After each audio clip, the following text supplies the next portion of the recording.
Ito lang presidente ka na mag-impeach. Wala impeach time ni Christ. It is a one-man rule.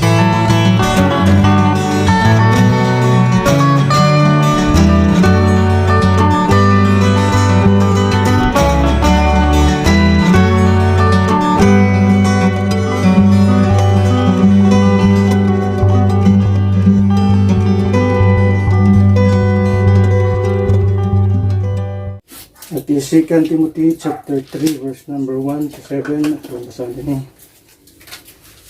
Bible says, "This know also that in the last days perilous times shall come, for men shall be lovers of their own selves, covetous, boasters, proud, blasphemers, disobedient to parents, unthankful, unholy, without natural affection, truce breakers, false accusers, incontinent, fierce, despisers of those that are good, traitors, heady, high-minded, lovers of pleasures more than lovers of God, having a form of godliness, but denying the power thereof. From such turn away. For of this sort are they which creep into houses, and lead captive silly women, laden with sins, led away with divers lusts, ever learning, and never able to come to the knowledge of the truth." So, ating sigutan ni Kabutagon, 7 things to know about the perilous time. 7 things we ought to know about the perilous times. It is a prophetic statement of Apostle Paul. Isa sa iyang mga prophetic statement, sa iyang prophecy, that there will be a time,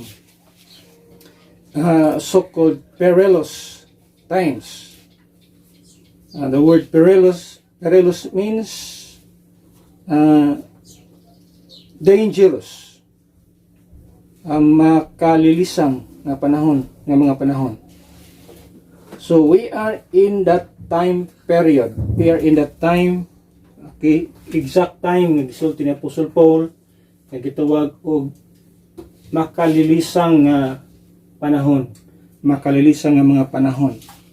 So dapat inyong mahibaluan, this know also nga kini nga mga adlaw, that in the last days or sa umaabot nga mga adlaw, dunay gitawag og makalilisang panahon, o nganong gitawag ni siya nga makalilisang panahon.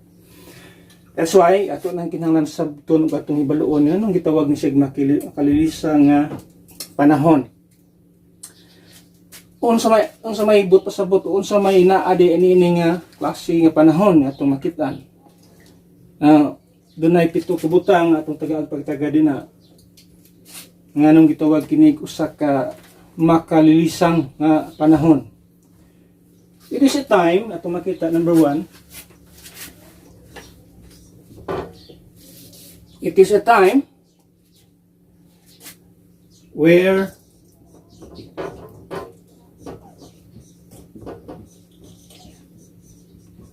love is not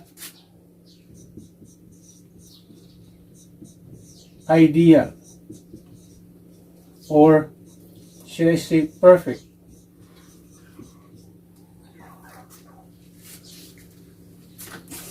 Contrast kini sa gisulti sa book of 1 John. Now, you said that where love is not ideal. Nganong yung naman, it is because in verse number 2, as we can see, yun there, "For men shall be lovers of their own selves." Nganong ang maong panahon itawag siya perilous, makalilisang panahon? It is because it is a time where love is not ideal.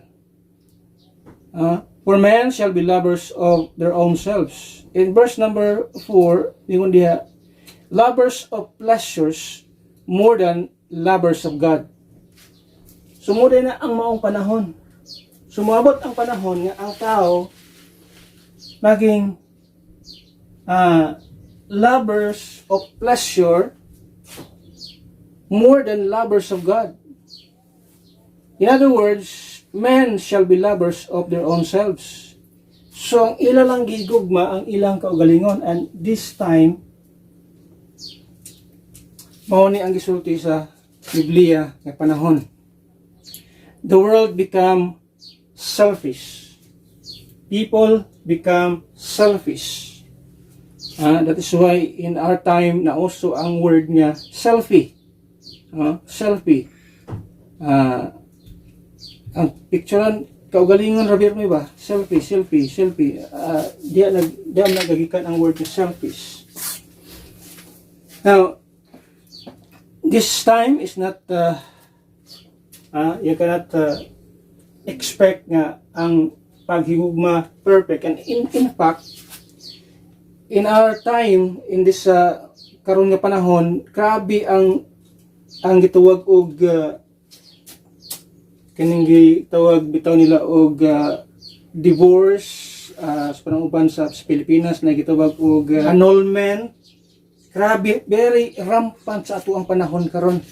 Karon ra na siya nga panahon na ingon ani kadaghan nga mga tao nga ga-divorce. Ang statistics ni ana, especially sa Amerika or sa European countries, grabe. Di basta-basta nga klase sa statistic nga itong makita karon mabasa.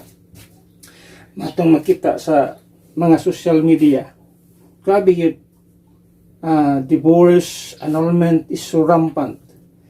Ano man, this is the time ang gugma dili siya ideal. Naging selfish ang tao. Muna nga padulong sa gitawag og divorce ang hitabo. So, grabe ka makalilisang.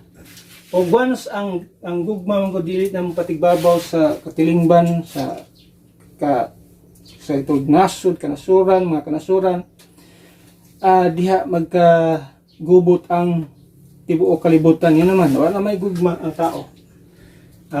Iayahay na lang og ituwag og save sa kaugalingon. Munang ang tanan nga panghitabo din connected siya, nagsugod ani sa verse number 2 and in verse number 4. Didn't even love God. Walay pagigugma sa Dios. They love pleasures. Ang ilalang gusto kalingawan, mga kahilayan, mga kalipay sa kalibutan. Never nga maabot man lang unta sa punto nga ang ilang utok mo huna og Dios. Wa gid ang tao ni na karon way pagpakabana sa Dios. Munay nahitabo, munay realidad sa kalibutan nga ang gugma sa tao nining panahon na wa na diya sa Dios. Ang gugma sa tao nanas mga kalipay, hudyaka, gitawag og kahilayan diri sa kalibutan. Munay nahitabo sa Biblia, sa Biblia. Maabot ang panahon where ang gugma sa tao masintros iyang kaugalingon, masintros kahilayan diri sa kalibutan. I-reject na ang Dios nga diin nagahimo kaniya. I-reject na ang Dios nga diin mo'y nagaatiman kaniya. Mo'y nagahatag kaniya sa tanang gikinahanglan sa iyang kinabuhi, gikas gininhawak, hayag ug hangin tanan ni kinahanglan sa tao. Pagkaon man Dios nag-provide ana, pero dili na nagahuna-unaon sa tao. Nga naman, ang tao naging selfish, naging ang iyang paghigugma diha na lang sa iyang kaugalingon. So it is a time nga gitawag sa Biblia og perilous. Gitawag sa Biblia perilous time because it is a time where love is not ideal. Dili ka na kasalig sa tao. Sa sulti karon pag-abot pila ka bulan, pila ka adlaw, pila ka bulan, pila ka tuig, dili na mao unsay iyang gisulti. Sa unang mga panahon. Grabe gyud mao ni nahitabo sa kalibutan karon. Number 2 ato makita din It is a time not only where love is not ideal, but number 2, it is a time where legacy is not important.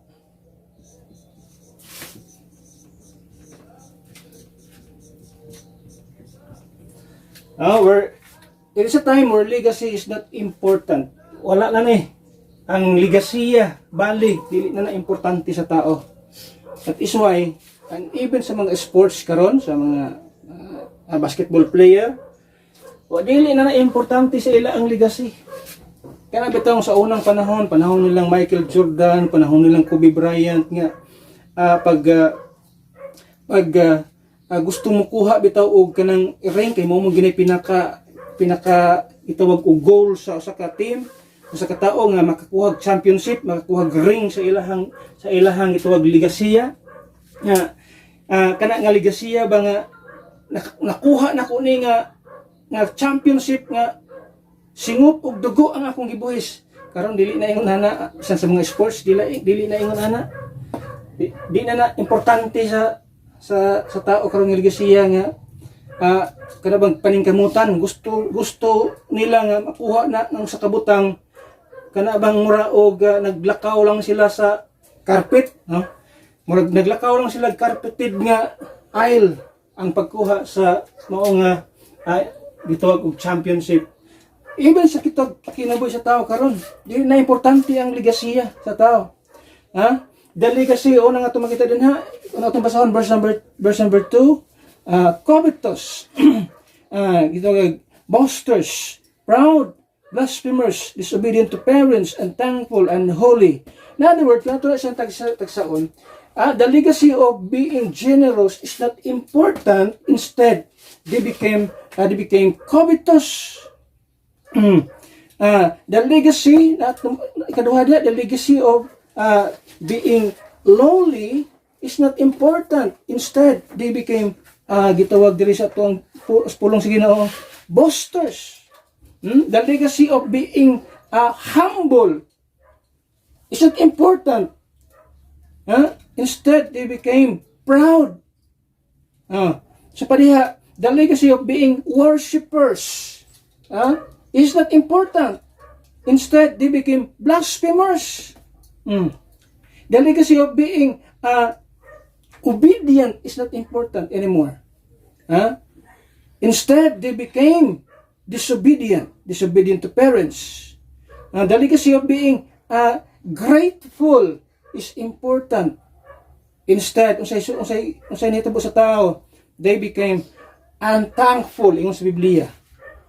The legacy of being holy is important. Legasiya sa pagkabalaan, importante kayo na nga mobiya taning kinabuhi nga nagbilin tag pagkabalaan sa atuang sunod nga mga henerasyon. Pero di na importante sa tao karon. They became unholy. Mao na yung mga legasiya nga grabe ka importante unta, pero that legacy sa ilang panantaw o sa ilahang ito kinabuhi, dili na siya importante. Bahala na niya ang mga legasiya na pagka-generous, pagka-lowly, o gitawag og humble, worshipper, obedient, thankful, or grateful, then holy. Adi na siya importante na yung mga legasiya. Muna nga karong panahon na kining panahon, kining perilous time, gitawag sa Biblia, perilous time, makalilisa nga panahon nga naman. Moabot ang panahon nga ang legasiya sa tao di na siya bililhon, wa na siya bili, gipakaway bili. That is why ang mga tao karon bahalag unsay isultis mga tao sa sumusunod, wa na pakialam. Basta paminaw niya nga malipayon lang siya diha, okay ra na. Una nga dili basta-basta nga panahon. Ano naman, wa na pagpakabana, wa na paghatag og importansya ug unsay legasiya nga imong biyaan diri sa kinabuhi, diri sa kalibutan, sa sunod nga mga henerasyon. So, that's why si Apostol Pablo nagsulti siya na moabot kining panahon na. And the time, yung sa Biblia, mao na kining panahon ang giingon ni Apostol Pablo. Dili na importante unsay imong ikabilin nga mga nindot nga pangalan din ha. Ang importante, makakwarta ang tao,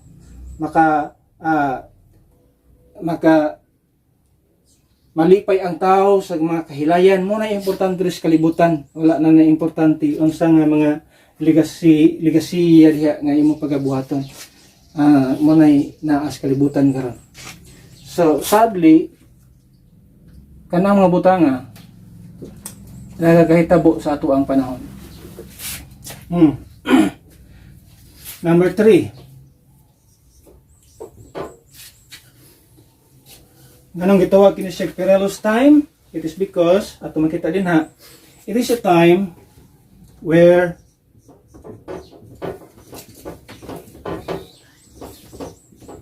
loyalty is not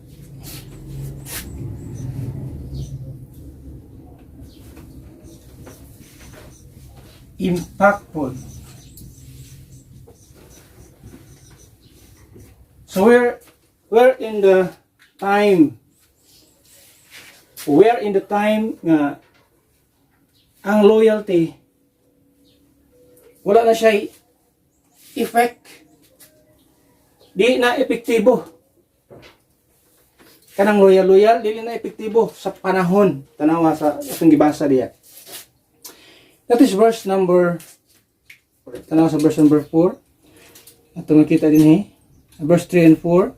Without natural affection, truce breakers, false accusers, incontinent, fears, despisers of those that are good. Verse number 4. Traitors, heady, high-minded, lovers of pleasure more than lovers of God. So, the word here is false accusers, without natural affections, then traitors. Di na loyal ang tao karon, traitor na ang tao karon. And we can see it, kini rampant ni siya sa mga politics karon. Wala na loyalty. Dili na sa gitawag og wala na epekto ang pagka-loyal sa mga panahon. Sa friendship, di na loyal ang tao. Mapili na lang ang mga tao nga maging loyal sa usa ka tao. Pero nagi uban traitor. Traidor. Muna sa Biblia, traidor. And it is grabe ning mga tawhana. Dili ni ka muna yung mga traidor sa unang panahon, pamatyo na siya. Katanang usay mga movie nga sa katao ni Balingbing, ni traidor sa iyang unang leader niya, ni Dapix Pikas.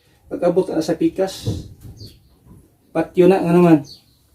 Kung gihimo niya sa Pikas nga leader niya, unang leader niya, why rason nga di niya mahimo sa ikaduhang leader niya. Unang kini mga klase sa tao sa unang panahon pamatyo ni. Basta kita sila traidor ka tao, muna magpahamak sa ilang kinabuhi. So, di na ang ngayon kasaligan ka ng klase sa mga tao. Na unang magbantay ta ng klase sa mga tao nga once a betrayer, always yun na siya a betrayer. Una nga, sa atong panahon, ingon ani karon. Sadly, mahitabo ang sa isol sa Biblia. Pero for us as a Christian, dapat ang malipay, it is because the words of God is being now or the word of God is being fulfilled. The prophecy that has been said before now has been fulfilled. So it signifies nga kining pulong sa Ginoo buhi ug kamatuoran gini siya. Once sa iyang isulti din sa iyang pulong, mahitabo ug mahitabo. Why si bisan kinsang tao nga makababag niya na. Number 4.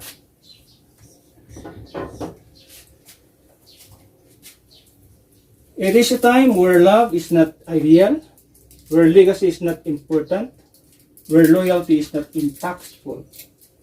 And the number 4, ito makita din ha. It is a time where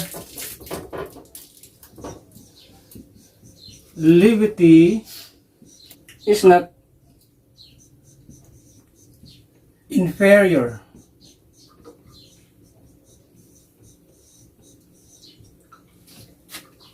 Sa ibot pasabot niya na. Then sincerity, the word liberty means lack of seriousness. So doon ay gitawag insincerity sa tao. Men today are not serious on things that matters most. Dili seryoso ang tao karon. So the insincerity of the people is superior or higher nowadays. What pasabot, dili lang siya sa ubos nga rank o standard or kining gitawag og gidaghanon. Mas daghan ang tao karon nga dili sincero when it comes to the things that matters most. Ato makita din ha. And verse number 5, is siya having a form of godliness, but denying the power thereof. From such turn away. So may butang nga, makaingon ta nga, things that matters most. Ang pinaka-importanting butang, doon naging pinaka-dako og bili sa atong kinabuhi is when we talk about spiritual things. Pero, you can see people nowadays, walay seriousness when it comes sa spiritual things. Walay seriousness kung magiskutag Biblia, walay seriousness kung magiskutag og Ginoo, walay seriousness kung magiskutag mga spiritual or heavenly things. Dili seryoso ang tao na. That is why daghang mga tao having a form of godliness, doon na kung iporma sa pagka-Diyos nun, pero they're denying the power thereof. Now as a Christian, we believe that the power of God is Jesus Christ, but for our salvation, the power of salvation is gitawag sa Biblia o the gospel. They don't even know what the gospel is all about. They don't even understand unsa ang gitawag gospel. So that indicates nga ang mga tao karon lack of seriousness when it comes to the things of God. Magisgot ko no, Ginoo. Na ako no'y dagway sa pagka Diyos nun. Pero when it comes to doctrine, I believe doctrine matters. Ang doktrina, ang pagtulunan, importante ka na siya. Pero when it comes to doctrine, they're not serious. They're insincere. Mato makita niya, the insincerity of people. Taas kaayo ang iyang rank or iyang kadaghanon sa mga tao karon ba. Mas daghan karon ang tao, superior ang tao karon katong mga dili seryoso sa butang nga is Ginoo, especially when we talk about doctrine. Dili seryoso ang tao na di gusto ang tao magisgot og doktrina. That means that indicates nga di sila seryoso sa butang nga iya sa Ginoo. Whether we like it or not, Christianity is a doctrine. Mahingay ta Christianity, doon na siya kaakibat nga doktrina, pagtulunan. Pero people, ang makita nimo ang mga tao karon, gisgot nga kag doktrina, di lang ta maghisgot og doktrina, maghisgot lang gud tag gugma. Di na siya pwede nga di ta maghisgot og doktrina because doctrine muna siya magpaila kung insakto ng imuha or naa ka na kanang imong denomination nagsunod sa Biblia or wala. Unsa may basihanan nimo karon kung wa di ta maghisgot og doktrina? Unsa may basihanan nimo nga insakto ka kung di ta maghisgot og doktrina? Ano mo tawhana? Dunay porma sa gitwa godliness, having a form of godliness, to denying the power thereof. In the first place, dili gani kasabot sa doktrina sa gitawag og doktrina sa maayong balita. Which is gitawag sa Biblia, the gospel, ang gospel gitawag sa Biblia, it is the power, or the gospel is the power of God unto salvation. Asa na makita in the book of Romans chapter 1 verse number 16, nagsulti dito nga ingon si Apostol Pablo, I am not ashamed of the gospel of Christ. Why? For it is the power of God unto salvation to everyone that believeth. So they're denying the power thereof. Ang foundation sa Christianity is salvation, which is ang gospel, which is the power. Now these so-called denominations, makita, they are denying the power of the gospel. They have the form of godliness. Pero when it comes to doctrinal things, dili na sila gustuhan na. Muna'y mga tao nagpakita nga dili sila seryoso sa ilahang pagkakristohanan. Ano man? Di man gusto mo dig out, di man gusto mo tuon sa unsay pinakadoktrina.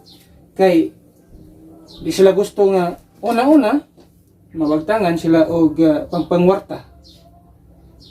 Ato yung duman niya ang yes Ginoo wag dili gina pangwarta. Kung naa may mga denomination nga ng warta, di na yes Ginoo.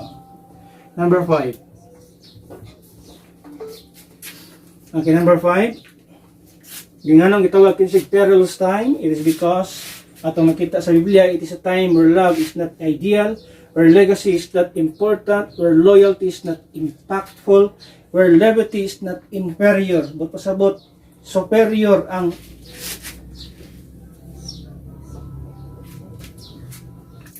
kanang pagka marag bugal-bugal lang ba ang ilang paminaw, bugal-bugal lang iya kung ngito sa Ginoo nag-iiskutan, marag bugal-bugal lang kasagaran na diya. And number 5, it is itawag siya perilous time. It is because it is a time, ato makita diri, it is a time where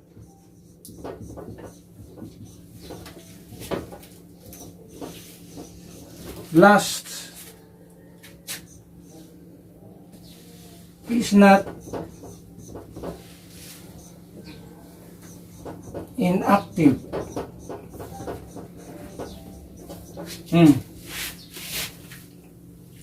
That means lust is so active in this modern day period.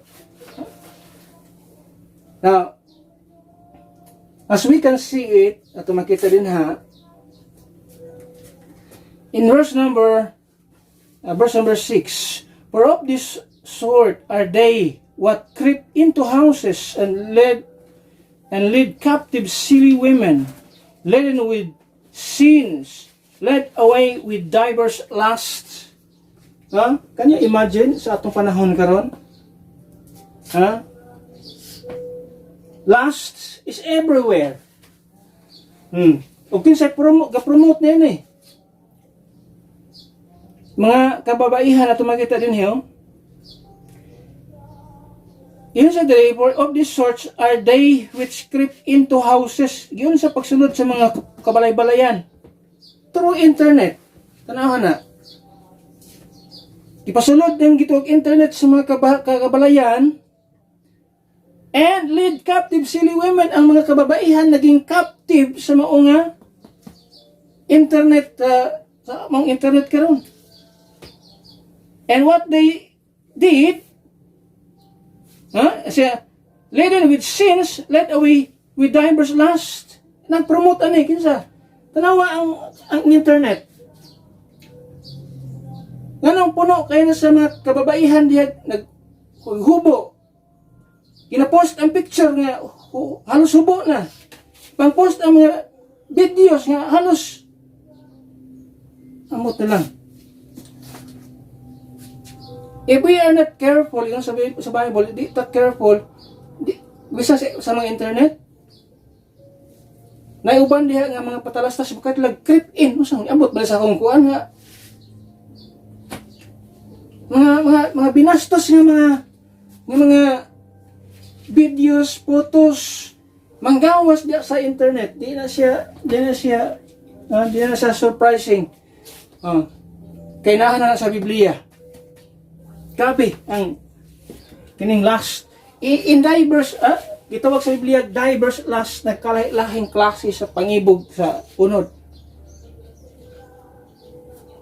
Ang gigamit mga kababaihan sa internet.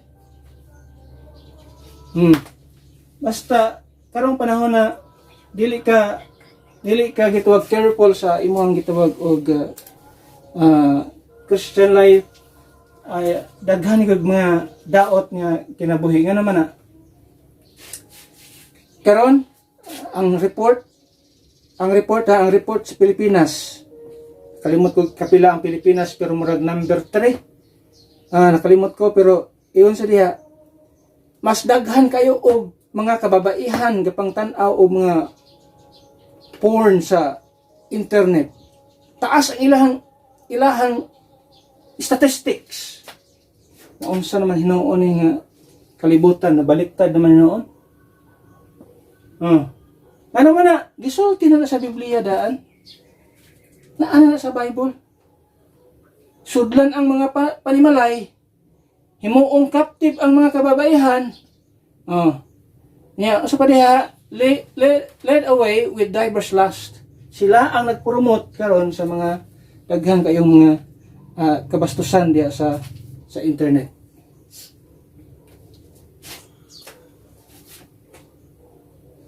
Muna yung sa Biblia, kana nga panahon, perilous, makalilisa nga panahon. Number 6.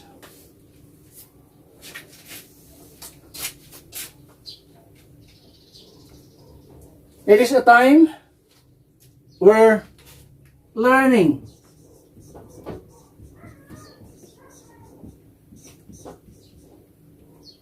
or literacy, where learning is not influential.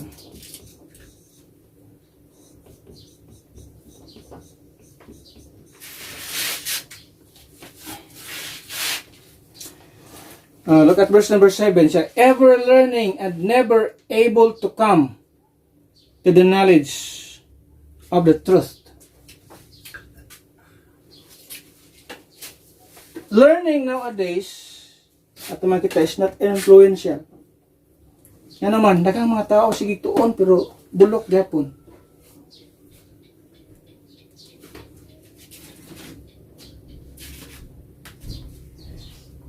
Ano nag-isulti sa Biblia, kanunay nagtuon, pero di yun makakabot sa kahibalo, sa kamatuoran.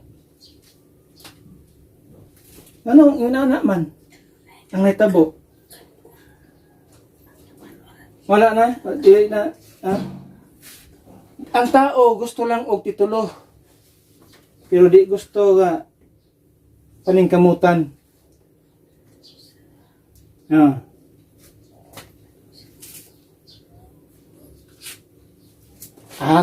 Tuon diha. Ano nga, luoy taong kayong mga kuandron. Luoy kayong mga estudyante karong panahon na. Pinaka-luoy nga estudyante sa panahon karon sa Pilipinas, ang pinaka-inutil ng mga estudyante. Sa 80 ka nasod, ika-78, sa English, ika-78 sa math, ika-76 o 77 na zero science, o nabaliktad ba akong dita, depende na. Luoy jud kayo. Out of 80, atas sa second to the last. Ang to di na mausab na ang klase sa gitawag og pamanakad. Magpabilin nga inutil ang mga estudyante sa Pilipinas. Learning is not influential. Dili na makatag. Daghang mga tao karon, mo eskwela lang tungod kay naman mi dawaton sa gobyerno. Tungar eskwelahan kay tinghatag na purpose. Ang dili na bitaw ang motivation ang learning. Magpa-enroll lang para makadawat sa kuan sa gobyerno. Di ato mo eskwela kay gusto kong makakaton. Di ko gusto nga bunalan ko letter A, di ko kasabot. Makadasmag ko letter B, di ko kahibaloon sana. Di na yung nana. Learning is now, it's not influential. dili mo itawag nag-motivate sa mga tao nga mutuon.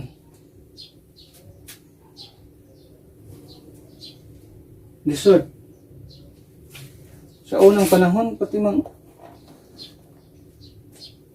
grade 1, grade 2 ng mga tao sa unang kabalo naman gani mag istorya English. Unsa man ron nga abot nag high school kasabot, di ka basa. Kung makabasa man galing, why comprehension? But mostly, wag yun, di ka basa. Huwag kayo mga bata, naging inutil. Yan, sa na to kung itandi ta sa ubang nga mga nasod, perting layo kayo ta. Saya nang kanang 78 ta out of 80 according sa PISA. Dapat mo na pagtuunan. Okay, number 7.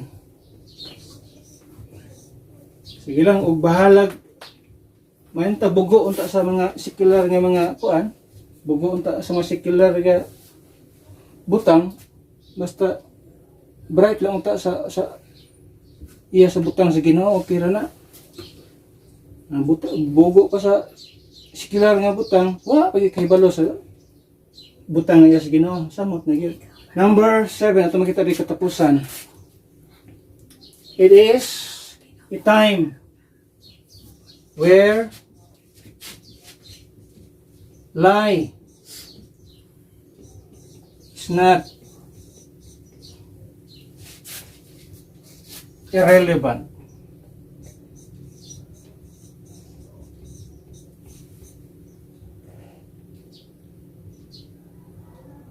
Irrelevant. So in other words, lie nowadays is relevant. Doon na importansya ang pagpamakakaron.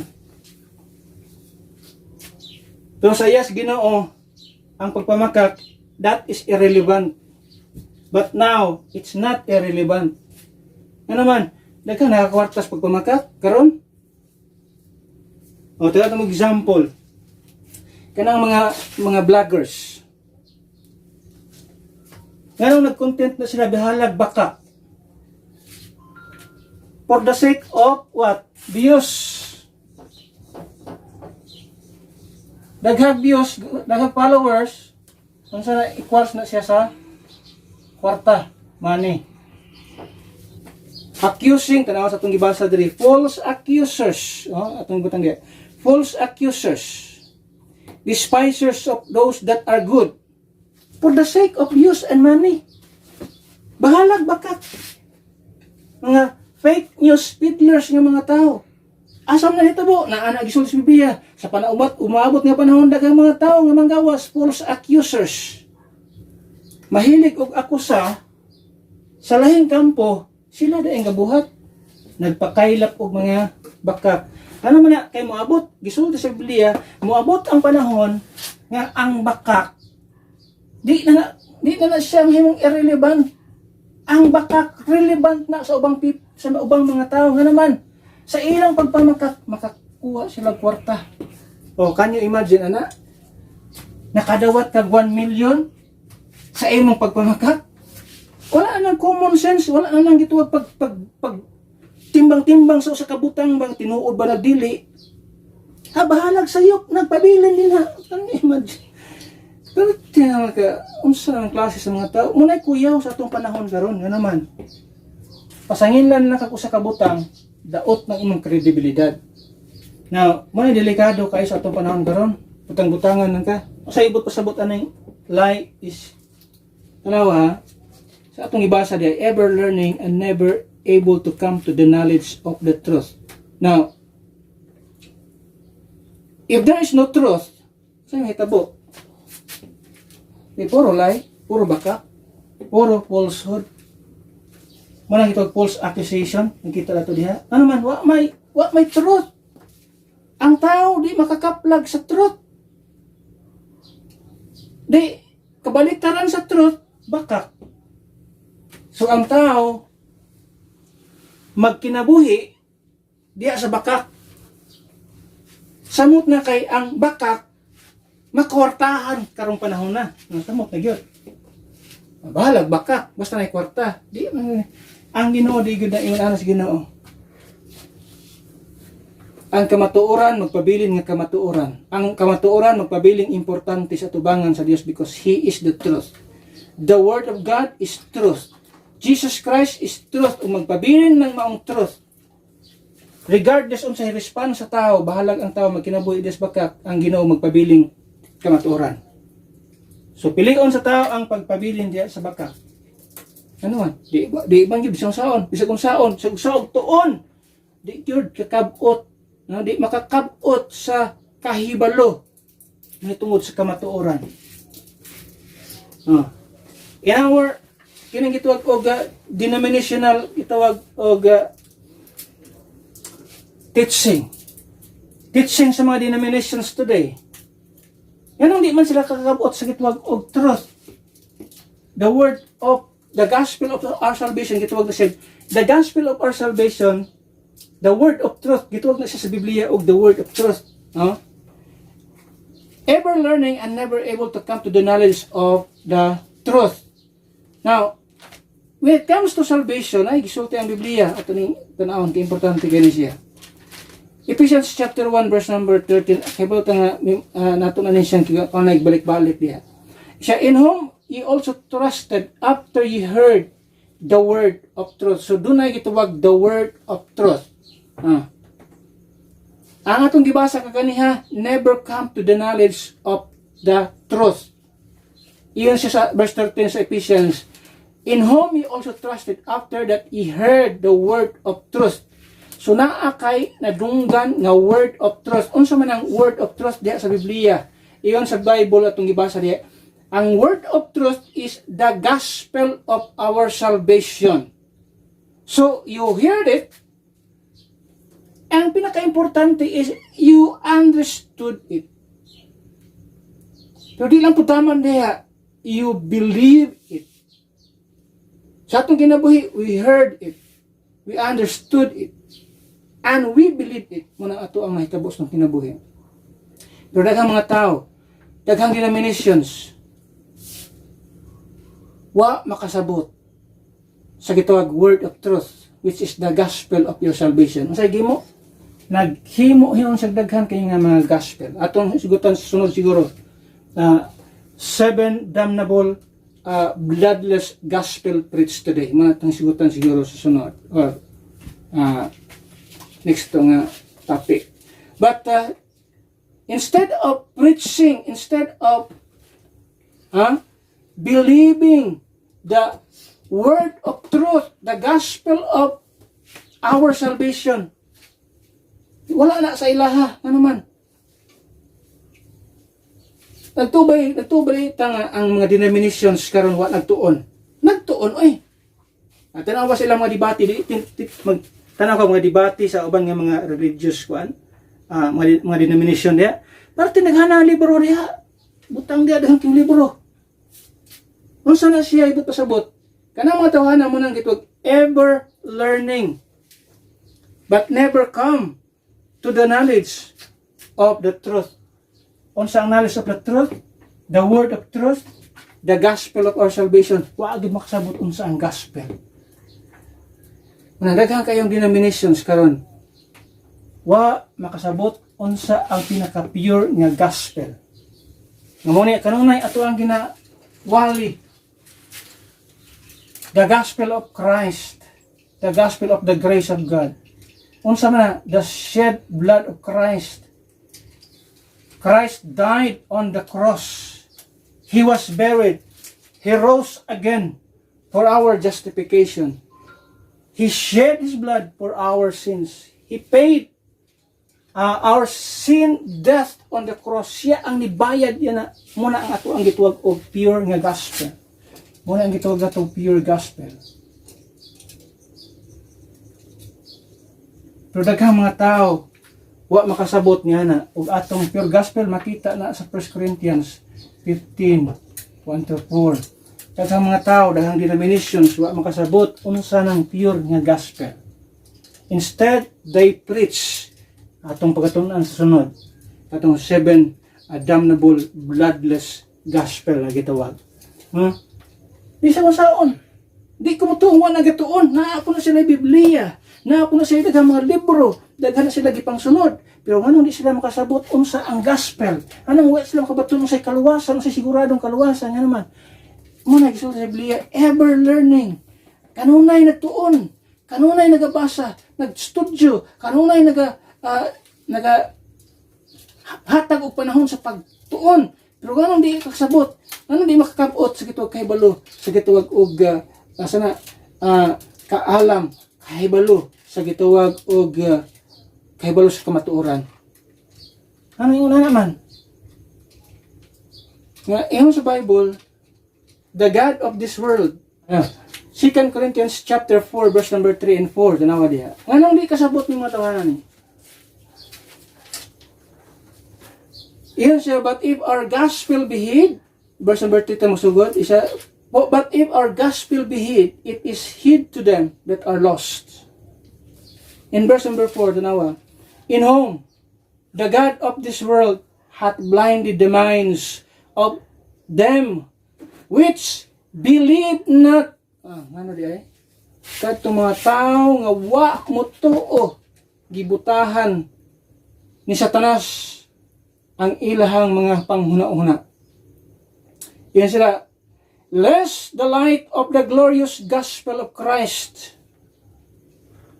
who is the image of God, should shine unto them. Hangtod di sila mutuo sa gitawag og the light of the glorious gospel, the pure gospel, the blood-stained gospel. Hangtod di sila mutuo niya na magpabilin silang buta o binutahan sa Dios nining kalibutana nga mao si Satanas. That is why our gospel, ano na nato nang gina-present.